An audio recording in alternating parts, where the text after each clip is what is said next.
오늘 우리 주신 하나님의 말씀 요엘서 2장 4절에서 17절까지의 말씀입니다. 한 절씩 교독하도록 하겠습니다. 그의 모양은 말 같고 그 달리는 것은 기병 같으며 그들이 산 꼭대기에서 뛰는 소리는 병거 소리와도 같고 불꽃이 건물을 사르는 소리와도 같으며 강한 군사가 줄을 버리고 싸우는 것 같으니 그 앞에서 백성들이 질리고 무리의 낯빛이 하얘졌도다. 그들이 전사같이 달리며 무사같이 성을 기어오르 길로 나아가되 그 줄을 이탈하지 아니하며 피차에 부딪히지 아니하고 각기 자기의 길로 나아가며 무기를 돌파하고 나아가나 상하지 아니하며 뛰어들어가며 성 위에 달리며 집에 기어오르며 도둑같이 창으로 들어가니 그 앞에서 땅이 진동하며 하늘이 떨며 해와 달이 캄캄하며 별들이 빛을 거두도다. 그래서 그의 군대 앞에서 소리를 지르시고 그의 진영은 심히 크고 그의 명령을 행하는 자는 강한 여호와의 날이 크고 심히 두렵도다. 당할 자가 누구이랴. 여호와의 말씀에 너희는 이제라도 금식하고 울며 애통하고 마음을 다하여 내게로 돌아오라 하셨나니 너희는 옷을 찢지 말고 마음을 찢고 너희 하나님 여호와께로 돌아올지어다. 그는 은혜로우시며 자비로우시며 노하기를 더디하시며 인애가 크시사 뜻을 돌이켜 재앙을 내리지 아니하시나니 주께서 혹시 마음과 뜻을 돌이키시고 그 뒤에 복을 내리사 너희 하나님 여호와께 소제와 전제를 드리게 하지 아니하실는지 누가 알겠느냐. 너희는 시온에서 나팔을 불어 거룩한 금식일을 정하고 성회를 소집하라. 백성을 모아 그 모임을 거룩하게 하고 장로들을 모으며 어린이와 젖 먹는 자를 모으며 신랑을 그 방에서 나오게 하며 신부도 그 신방에서 나오게 하고 여호와를 섬기는 제사장들은 낭실과 제단 사이에서 울며 이르기를 여호와여 주의 백성을 불쌍히 여기소서. 주의 기업을 욕되게 하여 나라들로 그들을 관할하지 못하게 하옵소서. 어찌하여 이방인으로 그들의 하나님이 어디 있느냐 말하게 하겠나이까 할지어다. 아멘. 할렐루야. 수요일 저녁 주임전에 나와 말씀을 배우시는 성도님들을 주님의 이름으로 환영합니다. 우리 옆에 있는 분들과 사랑의 교제를 나누겠습니다. 인사합시다. 사랑합니다. 축복합니다. 이 시간 주 앞에 나와 말씀을 배우시는 성도님들에게 주님의 크신 은혜가 함께 있기를 주의 이름으로 축복합니다. 우리 나눠드린 교환 함께 보시면서 오늘 본 말씀 요엘서 2장 4절에서 17절까지 말씀 살펴보겠습니다. 먼저 4절 말씀 함께 읽습니다. 시작.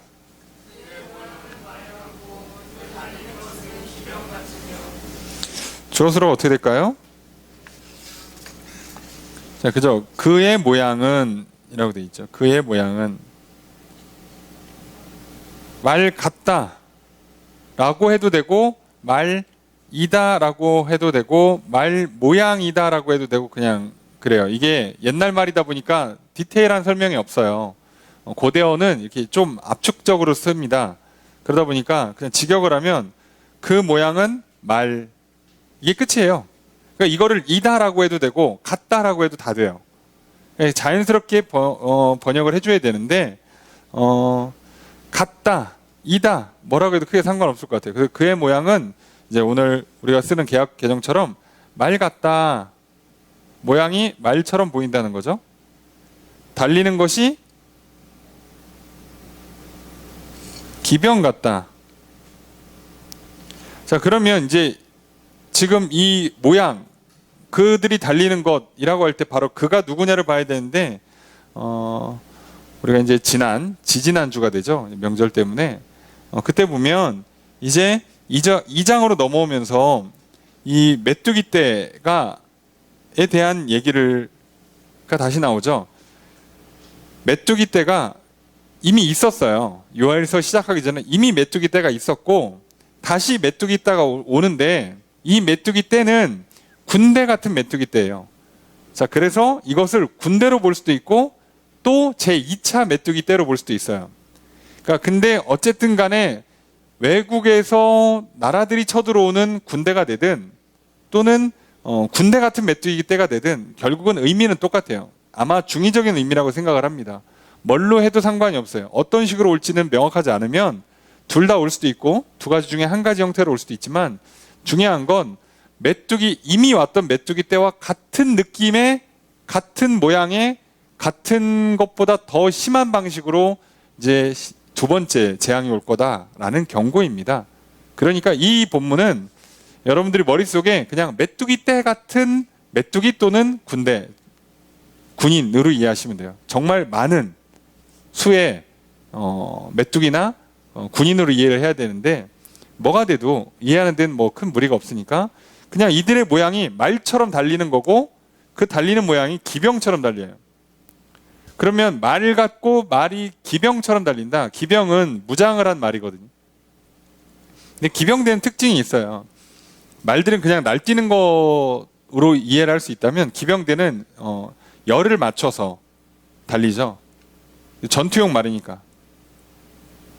그렇게 되기 때문에 벌써 이게 약간 전쟁에 대한 묘사라고 이해하시면 훨씬 더 쉽습니다. 그 내용이 뒤에 쭉 나오니까 뭐 어렵게 하지 말고 그냥 이미지로만 지금 전쟁을 떠올리시면서 이런 식으로 지금 다시 장차 올 재앙에 대해서 하나님 말씀하시는구나 라고만 받아들이시면 될 것 같아요.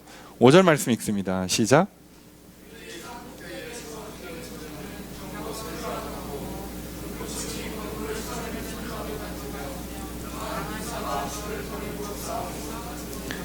자, 주어수로 어떻게 될까요?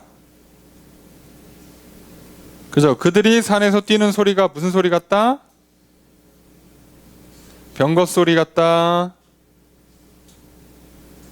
그죠? 불꽃이 건불을 사르는 소리 같다. 불꽃이 건불을 사른다.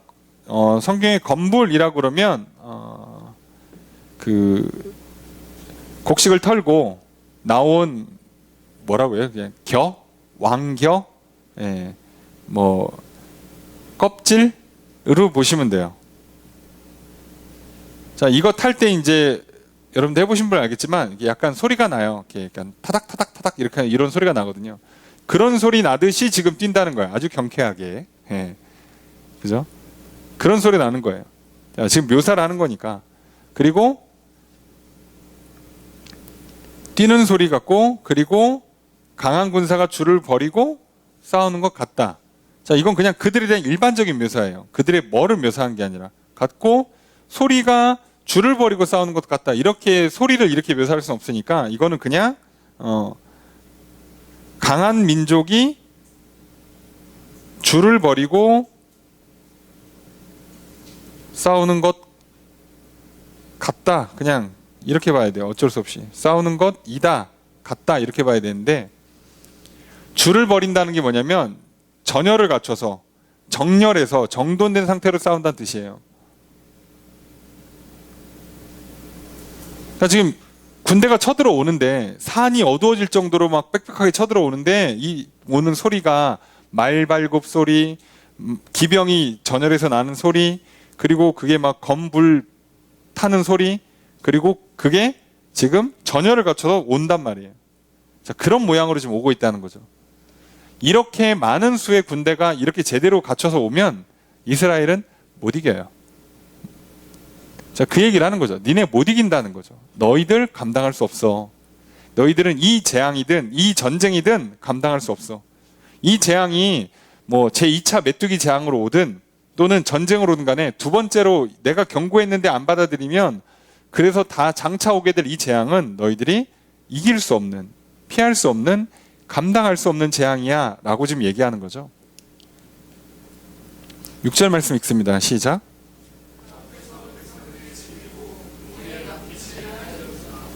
주어수로 어떻게 될까요? 백성들이 질렸다. 무리의 낯빛이 하얘졌다. 백성들이 질렸다. 우리도 질렸다는 표현 많이 쓰지만 이게 뭐 직역함의 의미상 질렸다가 이제 괴로워한다는 얘기예요. 백성들이 괴로워한다는 거죠. 메뚜기가 또 와. 이거죠. 전쟁이 또 나. 아, 이제 좀 전쟁 끝나고 살만했더니 또 와. 질리는 거죠. 근데 이 질렸다는 표현이 지겹다는 표현이 아니라 잊을만 하면 또 온다는 게 아니라 무섭다는 얘기예요. 무섭다는. 아, 이제 좀 숨 돌렸더니 또 오고. 무섭죠. 그 얘기고, 무리의 낯빛, 그죠? 얼굴빛이 하얘졌다. 하얗게 되었다라고 표현을 쓰는 게 아니라, 이제 이것은 외국식 표현이라서 우리는 그냥 얼굴이 하얗게 된다라고 말을 하지만, 이게 이제 서양권 언어는 이렇게 써요. 이들의 얼굴이 빛을 거두었다. 이렇게 써요. 얼굴에 빛이 거두어들여졌다, 모여들었다, 한쪽으로 모아놨다는 얘기죠. 빛이 없어졌다는 얘기예요. 그래서 우리는 이걸 자연스럽게 얼굴빛이 창백해졌다라고 많이 번역을 하죠. 무서워가지고 하얗게 질린 거예요, 지금. 자, 그런 재앙이 온다는 거죠. 우리에게 오는 재앙이라는 건 이런 식으로도 올 수 있어요. 7절 말씀 읽습니다. 시작.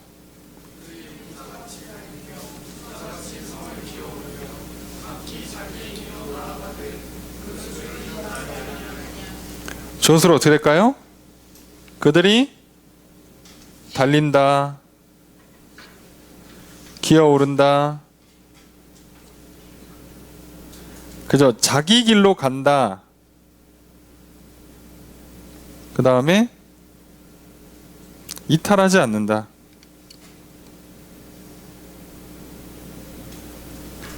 물론 이제 자기 길로 간다는 것은 이런 동사가 있지는 않기 때문에 그냥 간다라고만 동사는 보는 게 맞아요. 근데 의미상으로는, 자, 그럼 봅시다. 그들, 자, 메뚜기 또는 메뚜기와 같은 군대가 어떻게 오냐? 용사같이 달려요. 달려옵니다. 천천히 오질 않아요. 빨리 와죠. 무사같이 성을 기어오른다. 무사라고 해도 되고 전사라고 해도 되고 뭐 하여간에 군인이죠. 자, 성을 기어올라요. 자, 성벽을 오른다는 얘기예요. 그리고 각기 자기의 길로 간다. 자, 이게 자기 길로 간다는 게 자기가 정해진 길로 간다는 거예요. 자, 이쪽 팀은 저기, 저쪽 팀은 저기, 이렇게 군대니까 명령이 있을 거 아닙니까? 그 명령에 따라서 간다는 얘기예요. 중간에 이탈을 안 해. 그대로 가는 거예요. 여러분, 이게 무섭습니다. 그래서 잘 생각해 보세요. 여기서 문제가 있으면 사람들이 이쪽으로 갈 것 같은데 안 가. 끝까지 가는 거예요. 그 얘기는 뭐야? 안 진다는 얘기죠. 본인들 입장에서는 질 거란 생각이 없어요. 두렵지가 않아요. 그냥 밀고 들어가는 거예요. 말 그대로. 방향을 전환할 필요가 없어. 그냥 직진이에요. 직진. 그냥 불도저가 밀고 그냥 다 없애버리는 것처럼 그냥 직진하는 거예요. 자기 길. 돌아가질 않아요. 직진을 하는 거고, 줄을 이탈하지 않는다. 이것도 마찬가지예요. 직역하면 저당 잡힌다는 뜻인데, 이게 저당 잡히면 무슨 얘기예요? 내가 담보를 잡히면 내가 은행에서 그걸 빼려고 그래도, 생각해보세요. 내가 이걸 담보대출 받았어. 그래서 그 담보물을 어디다 팔으려고 그래도 이거 돈 묶여있으니까 안 나가잖아요. 이런 식으로 저당 잡히면, 이 의역하면 이탈되거나 지체한다는 뜻이거든요. 그러니까 뭔가 원래대로 가야 되는데 못 가는 거야. 시간이 딜레이 되든가 아니면 방향이 좀 틀어지든가 하는데 그런 일이 없다는 거예요. 그러니까 이 사람들은요, 한번 정한 길을 향해서 그저 달려가. 근데 성벽은 그냥 올라가. 이해되세요? 그리고 중간에 무슨 장애물이 있어서 그냥 밀고 가요. 그냥 가는 거예요. 계속 갑니다.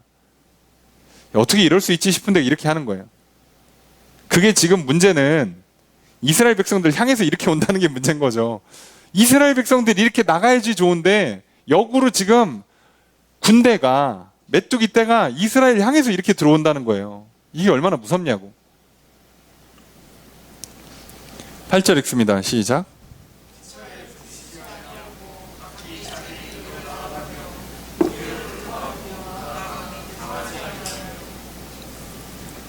저것으로 어떻게 될까요? 그죠? 그들이 또는 서로가, 그죠? 피차가가 주어야 사실은 서로 뭐 한다? 그죠?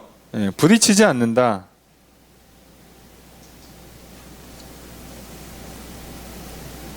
이게 주어가 좀 특이한데, 피차이라고 돼 있는 게요, 사람과 형제가라고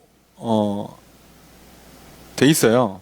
사람과 형제가 서로 밀치지 않는다, 이런 뜻이거든요. 직역하면. 그리고 나아간다. 아까 얘기한 것처럼 자기 길로 돌파한다. 상하지 않는다.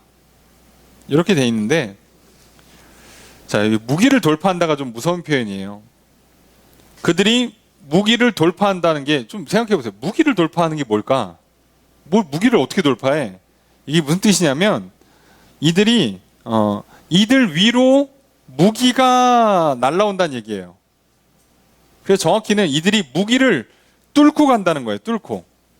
자, 그래서 직역을 하면 그들이 여기서 무기라고만 번역할게요. 정확히는 투창 또는 뭐 영어 성경에는 미사일이라고도 번역이 돼 있어요. 이게 날라오는 무기인데 그 날라오는 무기를 넘어서 뚫고 통과하고 넘어진다는 얘기예요.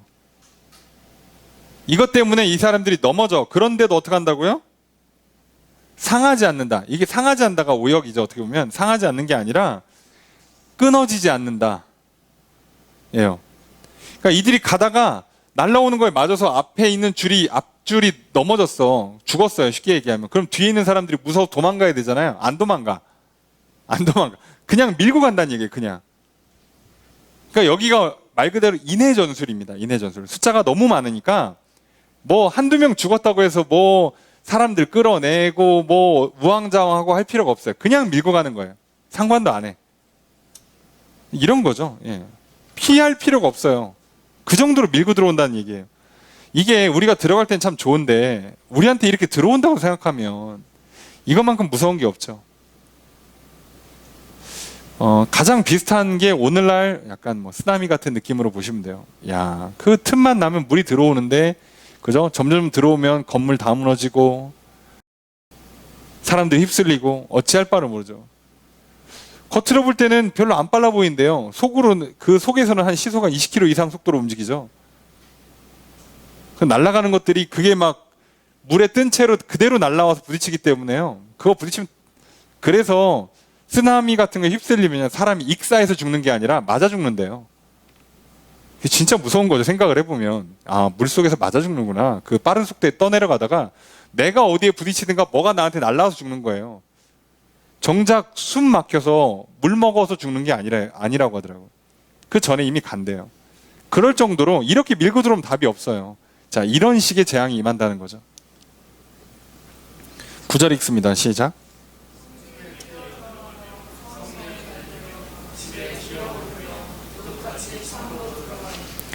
주어는 어떻게 될까요?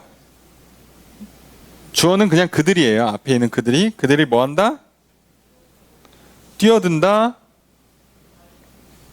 달린다, 기어오른다, 들어간다예요. 자, 성으로 뛰어들어간다, 돌진한다.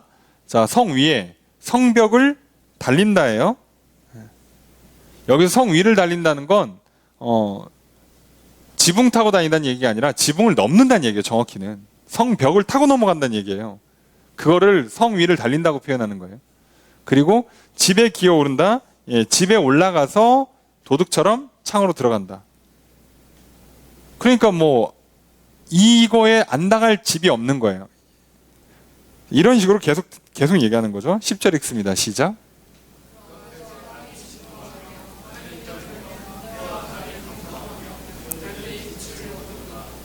그래서 이제 어떻게 되냐? 주어서 어떻게 될까요? 땅이 진동한다. 하늘이 떤다. 흔들린다는 얘기예요. 해와 달이 캄캄하다. 별들이 아까랑 똑같아요. 창백해진다랑 똑같아요. 빛을 거두어들인다는 얘기죠. 이게 앞에서 나온 그 창백해진다, 얼굴이 하얘진다는 뜻이에요. 그렇죠. 그러니까 뭐 거의 뭐 이거는 영화에서나 구현될 만한 장면이 지금 연출되고 있는 거죠. 이 정도 전쟁이 임하면 나라는 그냥 망한 거예요. 그게 메뚜기 떼가 이렇게 들어오든 군대가 들어오든 이렇게 들어오면 그 나라는 못 버티는 거예요. 망하는 거죠. 자, 11절 첫 번째 문장 있습니다. 시작.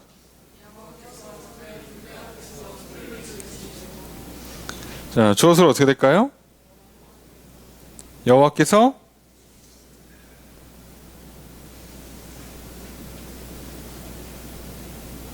자, 지르신다라고 번역을 하는데 지르신다예요. 뭐를? 소리를. 이 한국식 번역이고요. 자, 목소리를 만든다. 목소리를 준다. 고 번역하는 게 직역이에요. 음성을 준다. 음성을 만든다. 목소리를 만든다. 그러니까 소리를 지금 안 내시다가 낸다는 얘기예요. 소리를 안 내다가 낸다. 군대 앞에서. 그럼 이 얘기는 무슨 얘기죠? 이 모든 그 쳐들어오는 메뚜기 떼가 됐든 군대가 됐든 간에 이걸 누가 지금 지휘하고 계시는 거예요? 여호와 하나님께서 지휘하시는 거예요. 아니 원래는 이스라엘의 지도자, 이스라엘의 보호자, 이스라엘의 인도자 되시는 여호와 하나님께서 지금 반대로 군대를 지휘해가지고 이스라엘을 들어와서 무너뜨리려고 그러고 계시는 거죠. 그 얘기예요. 니네 이거 못 피해. 왜냐면 너네를 보호해 주시기로 한 분이 지금 이 전쟁을 일으키는 전쟁의 주인, 전쟁의 지도자라고. 그러니 너희들은 보호자가 없는 거고 반대로 지금 쳐들어오는 이 메뚜기 떼와 같은 군대는 여호와께서 목소리를 내서 들어가. 이래서 들어오고 있어요. 그럼 여기는 방법이 없는 거지. 그래서 결론이 이렇게 납니다. 11절의 두 번째 문장 읽습니다. 시작.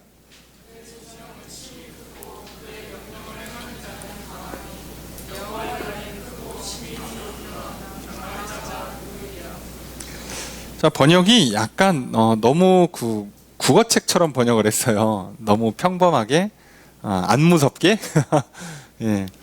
그래서 이거를 직역하면 약간 모양이 달라집니다. 자, 주어수로만 보면 누구냐라고 의문문으로 나가죠. 누구냐, 그죠? 라고 돼 있지만 직역을 하면 누가 감당하냐예요. 감당할 자가 누구냐라고 물어봤는데 이건 이제 직역하면 누가 감당하냐예요. 누가 감당하냐. 그래서 이게 약간 바뀌어 있죠. 그리고 여기도 그의 진영은 크고 그의 진영은 크다라고 돼 있는데 그의 진영은 크기 때문에예요. 이게 다 붙어 있어요. 이제 히브리어로 키라고 하면 다 뭐뭐 때문에, 뭐뭐로서, 뭐뭐와 같이 이런 식으로 번역하는 이제 약간 접속사인데 이게 다 붙어 있어요. 이게 4번 붙어 있거든요. 그의 진영은 힘이 크기 때문에, 강하기 때문에, 여호와의 날이 위대하고 두렵기 때문에 누가 당하냐예요. 누가 감당하냐.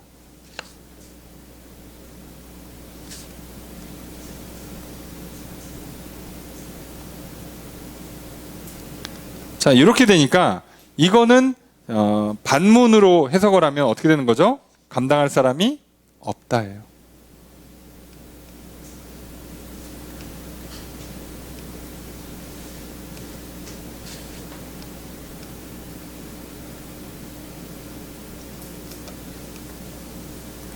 이유가 뭐라고요? 그의 진영, 그의 군대는 진영도 아니야. 정확히는 그냥 군대인데 군대는 하나님의 군대는 힘이 크다. 그리고 힘이 크다라고 하니까 좀 이상한데 많고 힘이 세다예요.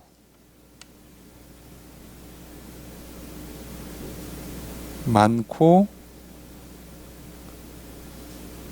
세다. 군대가 숫자가 많고 힘이 세다고요. 그냥 힘이 엄청 크다가 아니에요.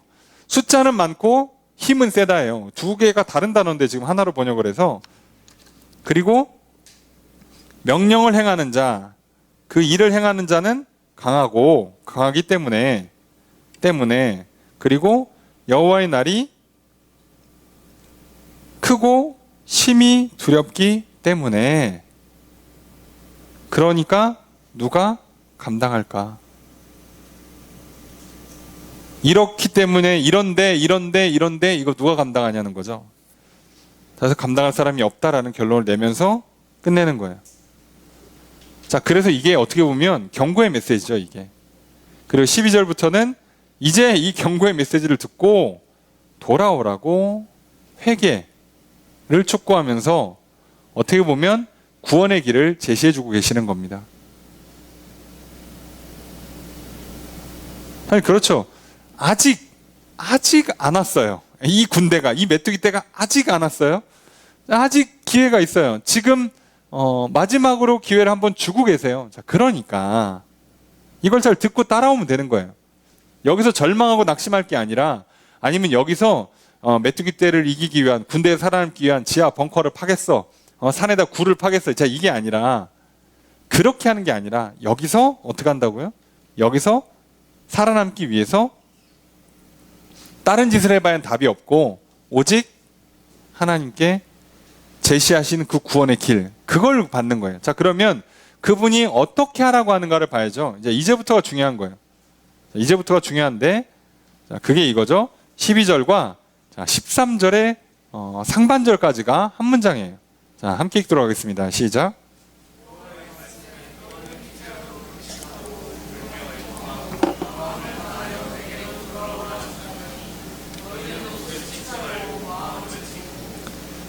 여호와의 말씀이다 하고 여기까지예요. 자, 장절 구분을 잘못해 놓은 겁니다. 이런 게 대표적으로 성경에서. 우리가 읽다 보면 자연스럽게 13절에 너희는 옷을 찢지 말고 마음을 찢고 너희 하나님 여호와께로 돌아와라. 그러니까 이게 한 문장 같잖아요. 예. 자, 이게 문장이 바뀌어요. 문장이 아예 바뀌어요. 그래서 12절은 여호와의 말씀인 거고요. 그리고 13절의 중간에 있는 건 돌아와라. 왜냐하면 여호와는 이런 분이시니까 라고 얘기하는 거예요. 그러니까 앞에서 돌아오라고 하는 건 여호와의 말씀이고 13절의 중반부터 시작되는 건 요엘 선지자가 하는 말이에요. 주어가 바뀌어요. 그런데 이제 같이 읽어도 뭐 말은 맞는데, 그러면 반대로 여러분들이 성경을 읽으시면서 생각을 해보세요.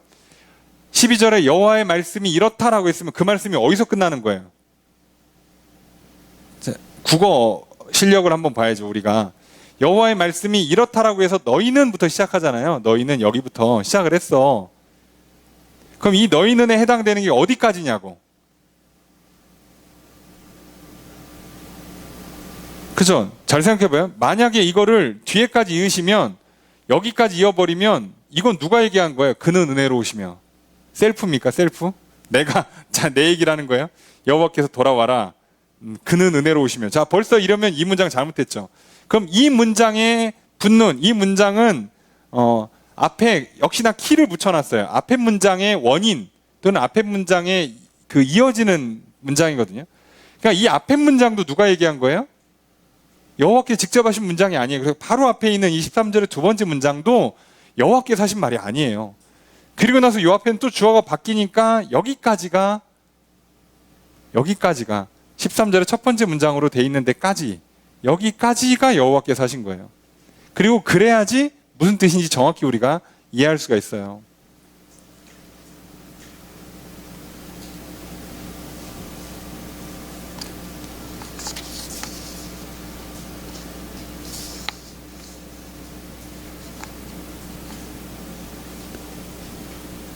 자, 그러면 내용 봅시다. 여호와께서 말씀하셨다. 여호와의 말씀이다 라고 하면서 하는 말.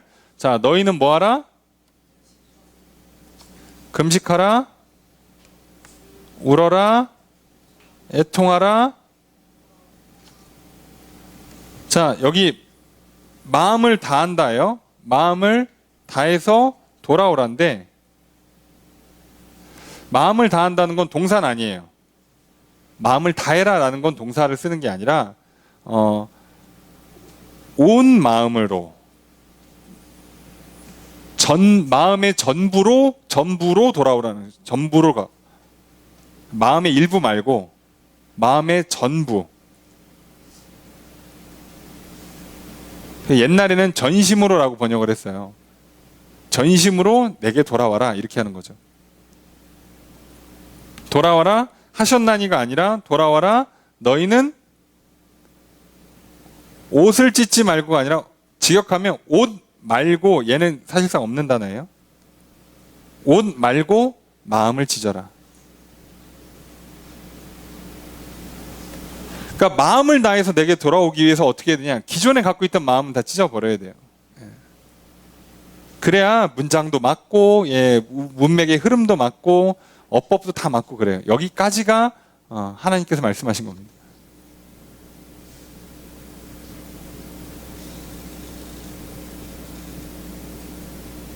하나님께서는 마음을 다해서 돌아오라 그랬더니 요엘 선지자가 니들 마음을 찢어라 그러면 선지자도 약간 월권이죠. 뭔데 찢으라 말아야. 그게 아니라 지금 여호와께서 말씀하신 거예요. 이들이 애곡할 때, 슬퍼할 때 옷을 찢는단 말이에요. 아시죠? 이게 그 슬픔의 표현, 장례 때 표현이란 말이에요. 옷을 찢고, 옷을 찢으면서 울고 기도하면 이게 슬픔의 표현이거든요. 그러니까 너희들 괜히 옷만 찢고서는 괜히 어거지로 눈물을 흘리는 척 하지 말고 마음을 찢고 그 마음 전부를 다 나한테 쏟아내란 얘기예요. 그리고 그걸 가지고 나한테 오라는 거죠. 그러면 마음을 찢는다고 할 때 마음은 어디까지 포함되냐? 우리가 이걸 봐야 되는데, 구약에서의 마음이라고 하는 단어가 명확하게 구분되어 있지가 않아요. 근데 여기서 마음은 그냥 대략 마인드로 번역하는 게 일반적입니다. 그 얘기는 생각 플러스 마음, 우리가 보통 쓰는 표현으로 하면. 그래서 여기서 말하는 마음은 요 마음은 다 뭐를 의미하는 거냐? 단순히 감정 처리를 하는 게 아니라 생각,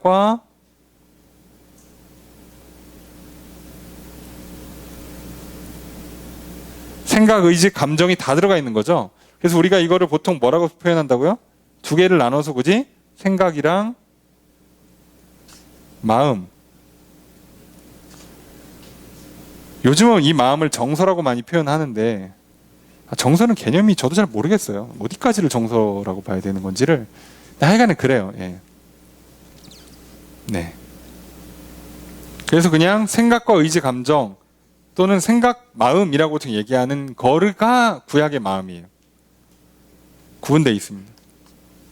이걸 다, 그러니까 생각이고 마음이고 너가 갖고 있는 너의 계획, 너의 지식, 너의 의지, 너의 기쁨 다 찢어버리고 그 모든 걸 다 어떻게 하라는 거예요? 나한테 맞추고 돌아오라는 거예요. 자, 이것을 그래서 우리 예수님 표현으로 하면 이게 전형적으로 자기를 부인하고 십자가를 지는 거죠. 다 찢어서 죽여버리는 거예요. 그리고 하나님께로, 예수님께로 오면 다시 살아나는 거죠. 이걸 하라는 거예요. 많은 사람들이요, 교회 와서 울긴 울어요. 왜요? 어차피 인생이 힘들어. 지금 조만간 찾아오는 재앙이 있는데 못 이겨요. 내가 봐도 알아. 지금 통장 잔고 보니까 못 버텨. 성적 보니까 합격할 것 같지가 않아. 지금 대충 건강 상태 보니까 조만간 이거 병원 가면 최소 몇 달 입원해야 될 것 같은 걸 내가 이미 알아요. 이거 감당이 안 돼. 내 가정의 미래가, 내 인생의 미래가, 이 나라의 미래가 볼 때마다 이제 답답한 거지. 지금 이쪽 사업이 완전히 망했어. 나라가 안 좋아. 예. 그래서 죽을 것 같아. 힘들어요. 그러니까 눈물을 흘릴 수 있다니까, 사람이. 근데 하나님은 그 눈물을 보겠다는 게 아니에요, 지금. 너희들이 돌아오길 원하는 건 너희의 영혼이 통째로 돌아와야 되는데, 영이라는 건 어차피 볼 수도 없고 직접적으로 통제한다는 게 쉽지 않고, 그래서 그게 구현되고 있는, 그죠? 구현되고 있는 혼을 얘기하는 거, 혼을. 너희가 책임져야 되는 영역이 딱 거기잖아. 네 생각과 네 마음 네가 책임질 수 있잖아. 그래서 그걸 다 찢어내. 갖고 있었던 너의 교만한 너의 생각들, 계획들, 네 의지들, 고집들, 네 기쁨, 네 슬픔, 네 너의 분노, 너의 우울, 할 것 없이 다 버리라 이거예요. 다 찢어버리고 그거 다 나한테 넘겨. 그걸 위해서 뭐 하라는 거예요? 금식, 눈물, 그리고 애곡의 기도를 하라는 거죠.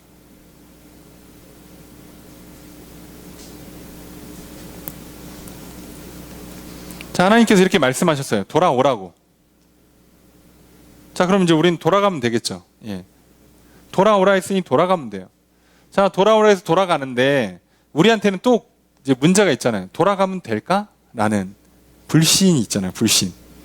자, 그 불신을 뻔히 아니까 요엘 선지자가 이 여호와의 말씀에다가 덧붙여 준 거예요. 그게 13절의 두 번째 문장이죠. 함께 읽습니다. 시작. 주어수로 어떻게 될까요? 명령문이에요. 너희는이 생략되어 있습니다. 뭐하라? 돌아와라. 너희의 하나님 여호와께 돌아와라예요. 너희는 돌아와라예요.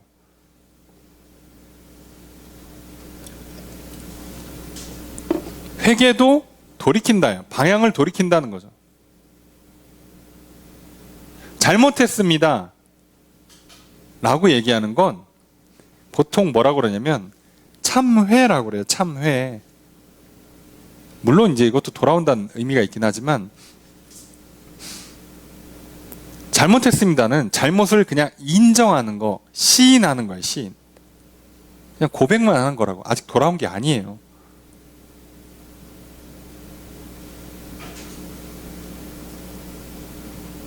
우리가 빌죠. 잘못하면 부모님한테, 선생님한테, 선생님 잘못했어요. 다시는 안 그러겠습니다.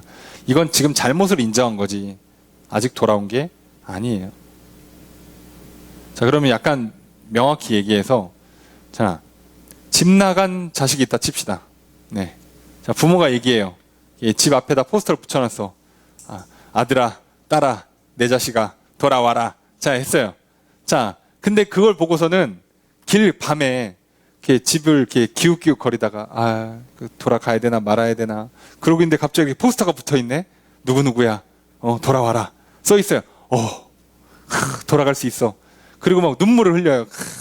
여전히 부모님이 나를 사랑하는구나. 펑펑 울었어. 아직 돌아간 게 아닙니다. 이해되세요? 돌아가겠습니다 라고 막 담벼락에서 막 그 부모님 주무시는데 막 밤 12시에 소리 질러. 아직 돌아간 거 아니에요. 문 열고 들어가야지.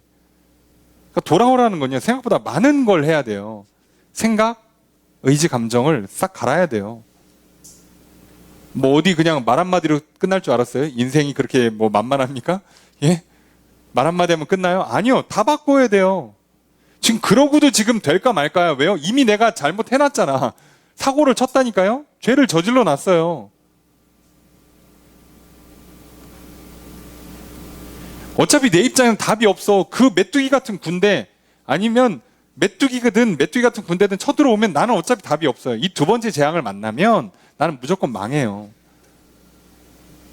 내 입장에는 답이 없다고. 이걸 문제를 풀 능력이 없어요. 그럼 그 앞에서 우는 거나 하나님 앞에서 우는 거나 뭔 차이냐고. 그냥 우는 거지. 망해서 우는 사람들이 뭐 그게 회개야. 우는 거예요, 그건. 그런데 여호와께서 돌아오라고 했잖아요. 그럼 돌아가야죠. 근데 돌아오라고 할 때 여기서는 그냥 눈물 흘리는 건 돌이킨 게 아니에요. 구조적으로. 마음을 다 써야 돼요. 전부 다. 풀이란 뜻이거든요. 여기에 마음을 다한다가 직역하면 풀이에요. 풀. 영어로. 온 마음으로 해요. 온 마음으로 돌아와라 해요. 너희들의 생각과 의지와 감정을 전부 다 나한테 맞춰서 오라는 거예요. 뭐 눈물 몇 방울 흘리고 이렇게 땡 하지 마시고 네 생각과 마음과를 다 나한테 맞추라는 거예요. 그러니까 하나님께서 주시는 정보 그대로 다 받고 하라고 하는 거 다 하고 웃으라면 웃고 울라면 우는 거예요. 기뻐하라면 기뻐하고 거기에 자꾸 이렇게 이상한 거 집어넣지 말고 그거예요. 그거. 그래야 사니까. 우리한테는 뭐만 필요한 거냐면 이제 돌아가면 받아주는가에 대한 믿음만 필요한 거예요. 다른 거 필요 없어요. 자, 그 믿음에 대해서 선지자가 얘기를 해주는 거죠. 믿을만 하다에 대해서. 뭐라고 얘기하냐? 13절의 세 번째 문장 읽습니다. 시작.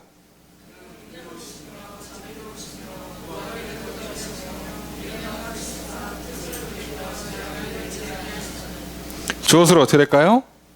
그는 뭐뭐 하다, 뭐뭐 하기 때문이다예요. 자, 뭐가 붙어있는지 봅시다. 서술로 어떻게 될까요? 은혜롭다. 또 자비롭다. 또 노하기를 더디하신다. 자, 이게 표현이 참 웃기죠. 분노를 늦게 낸다가 아니라 그 분노가 코에 있다? 분노가 아직 발하지 않았다는 얘기예요. 그래서 이거를 직역하면 참을성이 많다예요. 참을성이 많다예요. 노하기를 더디한다가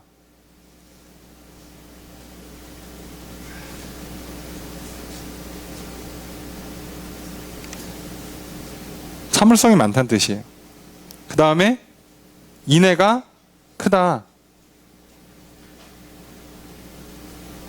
이거는 크다. 인애가 크다. 그죠? 이거 그는 인애가 크다. 인애가 크다. 큰 인애 한 방으로 합시다. 이걸 주어로 잡으면 안 되니까. 인애가 크다. 그 다음에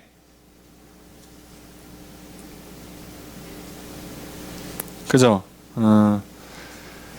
내리지 않는다. 재앙을 이렇게 되는데 뜻을 돌이켜가 무슨 뜻이냐면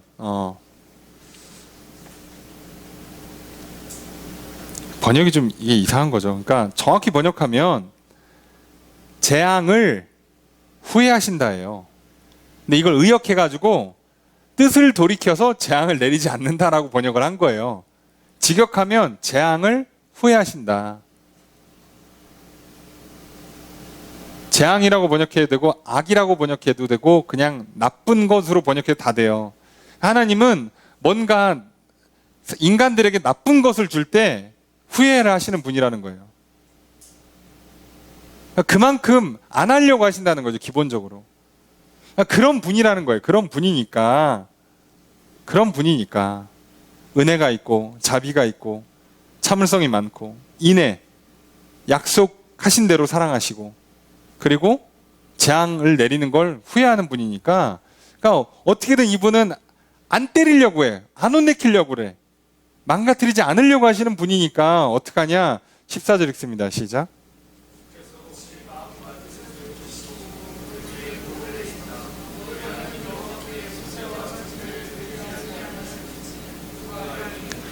주어수로 어떻게 될까요? 누가 알까요? 그죠? 누가 아냐? 혹시 모른다는 거예요. 뭐를? 주님은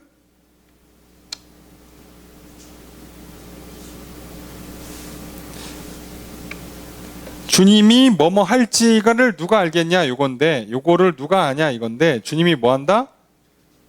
돌이킨다. 자, 돌이킨다가 아니라 요게 다 합쳐서 후회한다예요. 그냥 요만큼을 후회하시고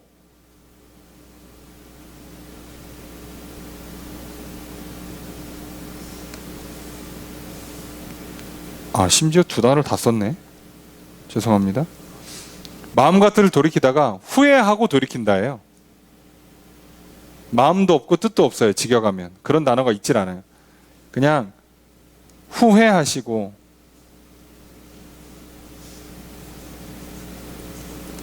물론 인간적인 표현입니다. 하나님 후회하는 분이 아니니까. 근데 그런 식으로 하실까라고 우리한테 이해할 수 있는 단어로 쓴 거니까 후회하시고 돌이키시고 그 뒤에 복을 내리시사. 자, 그 뒤에 복을 내리시사도 갑자기 복을 주면 어떻게 해? 그죠? 뜬금없이 복을 주면 어떻게 해요?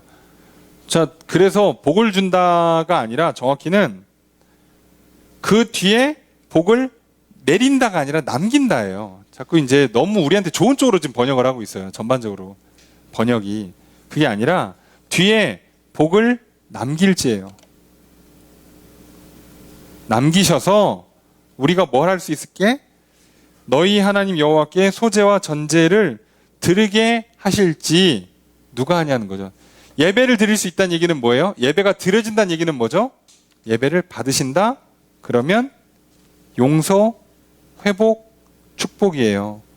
그러니까 그거를 열어줄지 모르니까 누가 하냐는 거예요. 근데 왜냐? 그런데 그럴 가능성이 매우 높아. 왜? 하나님은 은혜롭고 자비롭고 노하는 걸 더디하시고 인애가 많으시고 재앙을 후회하시는 분이니까 그럴 가능성이 높으니까 우리는 어떻게 돼요? 이제 우리한테 모든 가능성이 사라졌어. 답이 없어. 뭐만 남은 거예요? 비는 것만 남았어요. 하나님한테 살려달라. 근데 그거는 오히려 확률이 높아. 왜요? 하나님이 이 은혜가 크신 분이라.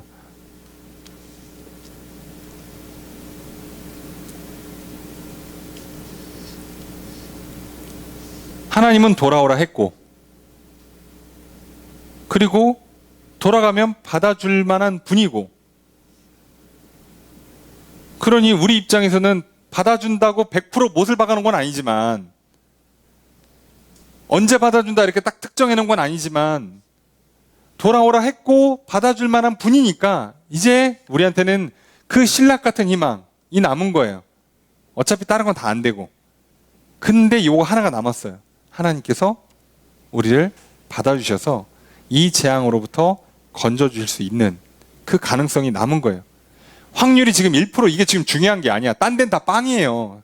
다른 데는 문제 해결할 수 있는 가능성이 다 제로에 가까운데, 여기는 그래도 5%든 10%든 50%든 100%든 간에 여기는 걸만하다고. 그래서 이걸 하라는 거예요. 이걸. 왜 특정 안 하냐? 언제? 얼마쯤 하면 딱 해준다. 왜 얘기를 하느냐? 왜요? 받아주고 안 받아주고는 하나님 마음이에요. 그래서 그거는 누구도 얘기를 못해요. 너가 하루 금식하면 용서해줘. 자, 이렇게 말을 못하는 거예요. 일주일 금식하면 용서해줘. 이렇게 말을 못해. 왜요? 그분 마음이야. 한 끼만 굶어도 어이구 하고 용서해줄 수가 있고, 한 일주일 굶었는데 일주일 더 해 임마 이럴 수도 있고, 이게 몰라요. 근데 중요한 건 그분은 기본적으로 뭐라고요? 은혜롭고 자비롭고 인애롭고. 그러니까 금식하면서 울면서 기도하는데 안 들어주겠냐 이거죠. 그러니까 여기다 걸으라는 거예요. 우상 어차피 불타서 없어질 거고, 네가 힘쓰고 애써봐야 저 군대 못 이길 거고, 뭐 할 건데 어차피 다 답이 없잖아. 이거 해. 그리고 그분이 돌아오래잖아. 지금 제대로 돌아가면 되잖아. 이거예요. 자, 그래서 어떻게 하는가? 제대로 돌아가라는 걸 가르쳐 주는 거죠. 그게 15절입니다. 함께 읽습니다. 시작.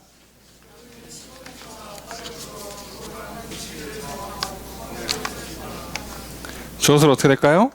너희는 불어라, 나팔을 불어라, 그 다음 정해라, 금식일을. 거룩한 금식일이 아니라 정확히는 이게 참, 금식일을 정해라인데 정하다가 성별하라예요. 금식일을 거룩히 정해라 이렇게 해야지 사실 더 정확한 번역이라 할 수 있는데, 무튼 그렇고요. 그 다음에 성회를 소집해라. 집회를 소집해라. 나팔 불고 금식일 정하고 집회를 소집하라는 거예요. 집회를 소집해서 어떡하냐? 당연히 기도해야겠죠. 소집을 누구 하냐? 16절 함께 읽습니다. 시작.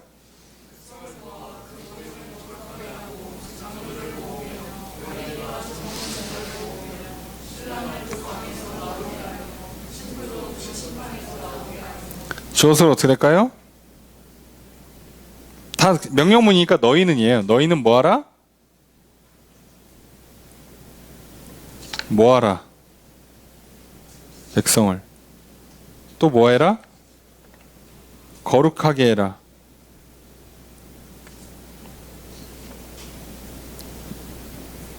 모임을. 그 다음에 계속 뭐하라예요. 장로 모아. 장로는 사실 엘더라 그래서 어른을 뜻하거든요. 어른. 대표할 만한 어른들. 그 다음에 어린이랑 젖 먹는 애도 모아.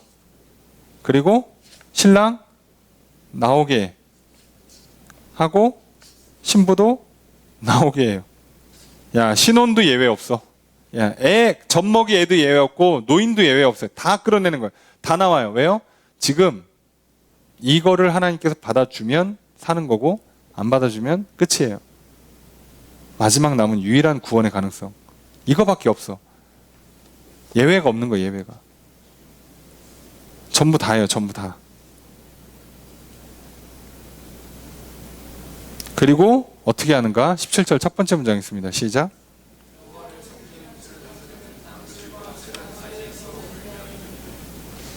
자, 주어서로 어떻게 될까요? 제사장들은 뭐하라? 울어라, 말해라. 정확히는 기도하라는 거죠. 자, 근데 장소가 웃긴다는 표현이 뭐예요? 장소가 좀 특이해요. 낭실과 제단 사이. 자, 여러분들 우리가 좀 익숙하지 않은 단어죠. 낭실. 이거 옛날 번역이에요. 우리는 현재 잘 안 쓰는 단어죠. 낭실이 뭘까요? 낭실. 요즘 같은 좋은 시대에 이렇게 파란색 창이나 구글에다가 이렇게 물어보시면 낭실은 그냥 현관이에요. 현관. 정문이라는 뜻입니다. 정문. 낭실.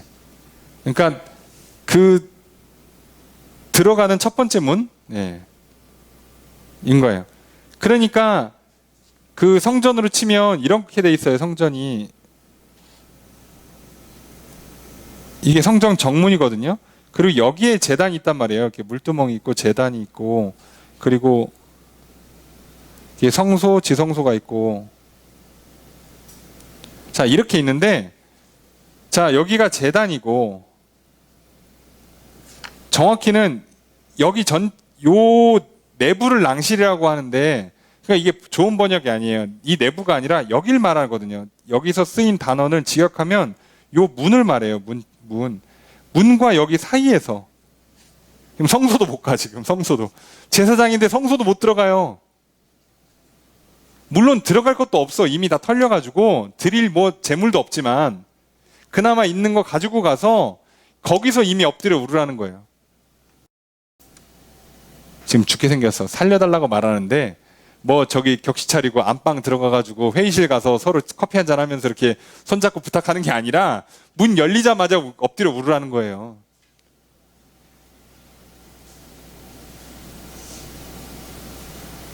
여러분 온 마음을 다한다가 뭔 뜻인지 아시겠죠?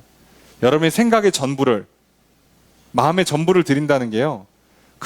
저기 잠깐만 옷도 좀 갖춰 입고 저기 시간도 맞추고 장소도 맞추고 격식에 맞춰서 손을 붙잡으면서 저를 좀 도와주시면 참 좋겠습니다.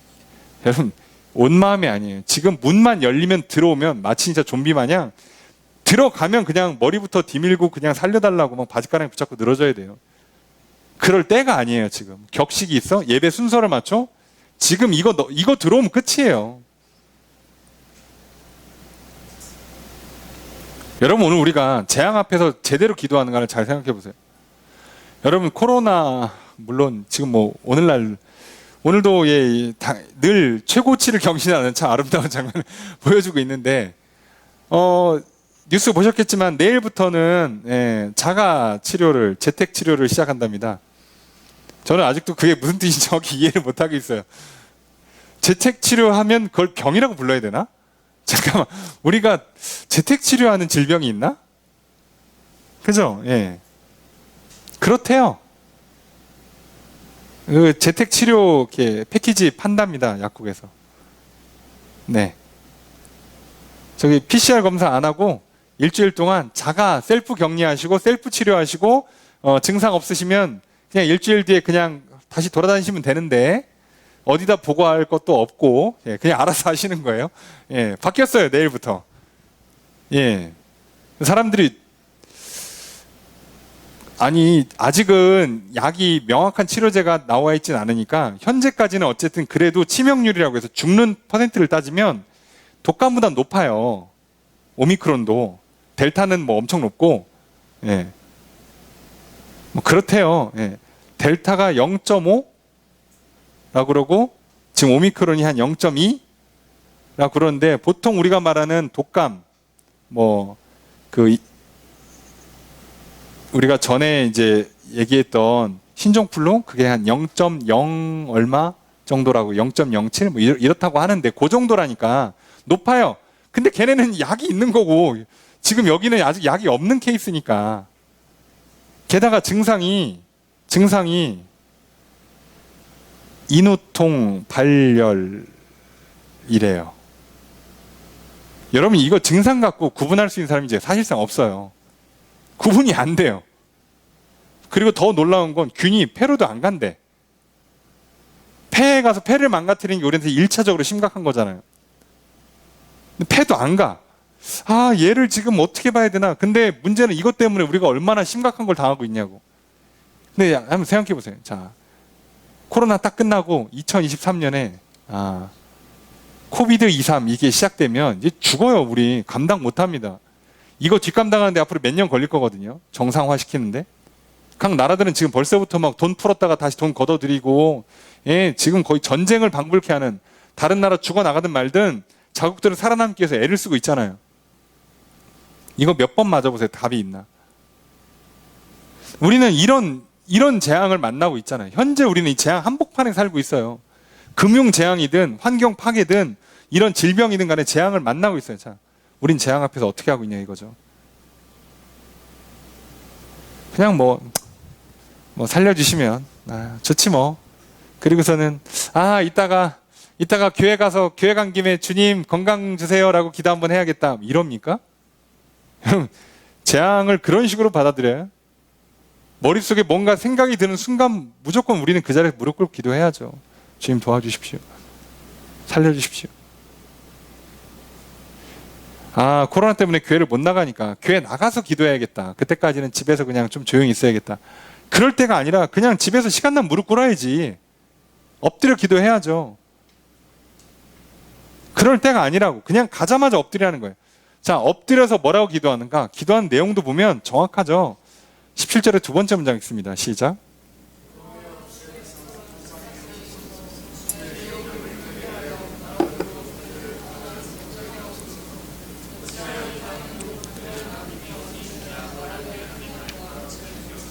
자, 이렇게 기도하라고 일종의 기도문을 샘플로 줬어요.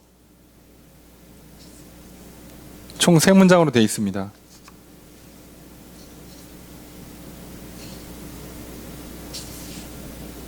이렇게 3문장으로 되어 있는데, 자, 첫 번째가 여호와여 주의 백성을 불쌍히 여겨 주십시오. 이거예요. 불쌍히 여겨 주십시오. 두 번째가 주의 기업을 욕되게 하여 나라들로 그들을 관할하지 못하게 하옵소서. 문장이 살짝 어렵지만 뜻은 그런 거예요. 나라들로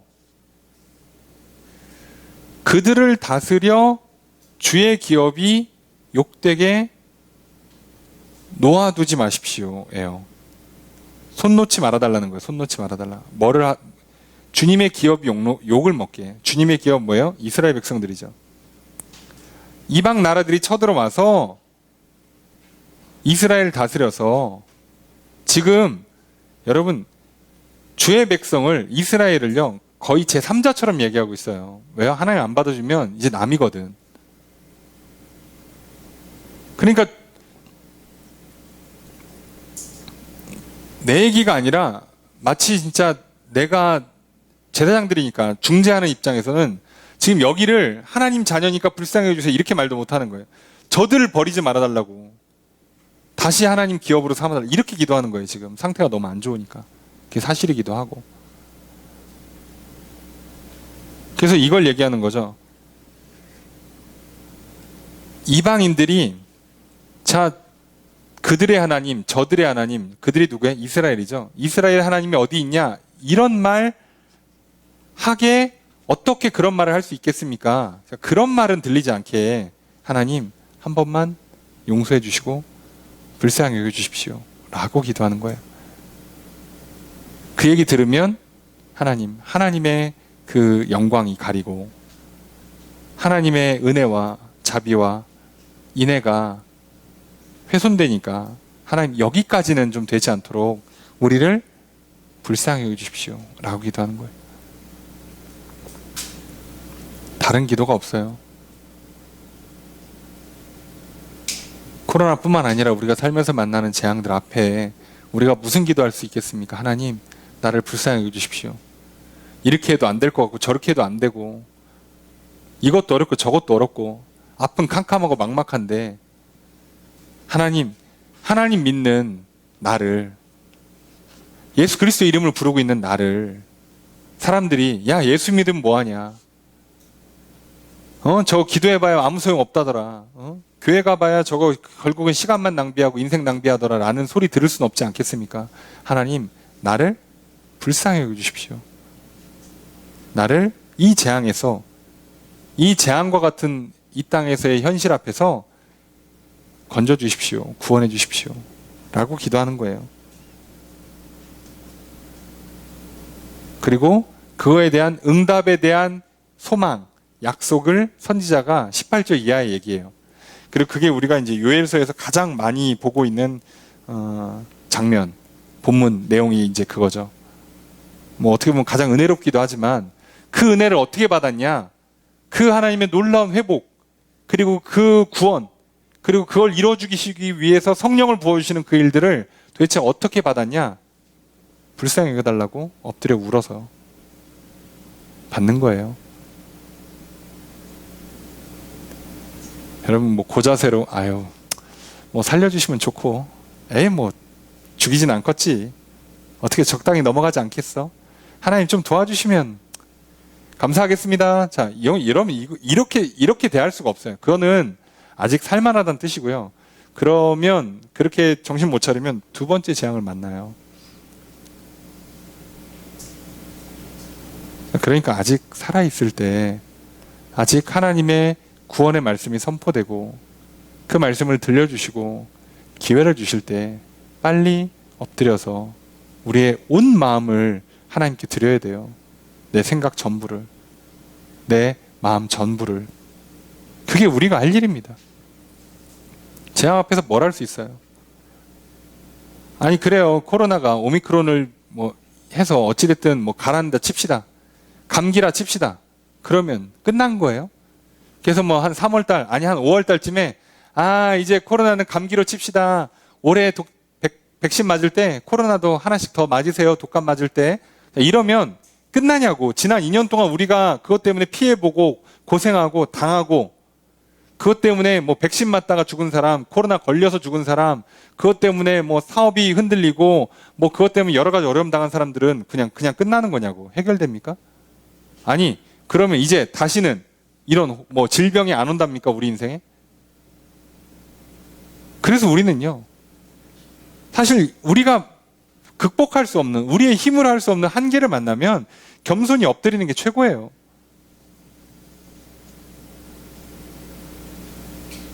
지금도 마땅한 치료제를 못 내놓고 있어요. 그냥 뭐 백신 만드는 회사만 돈 벌고 있지 뭐, 따지고 보면. 그렇잖아요.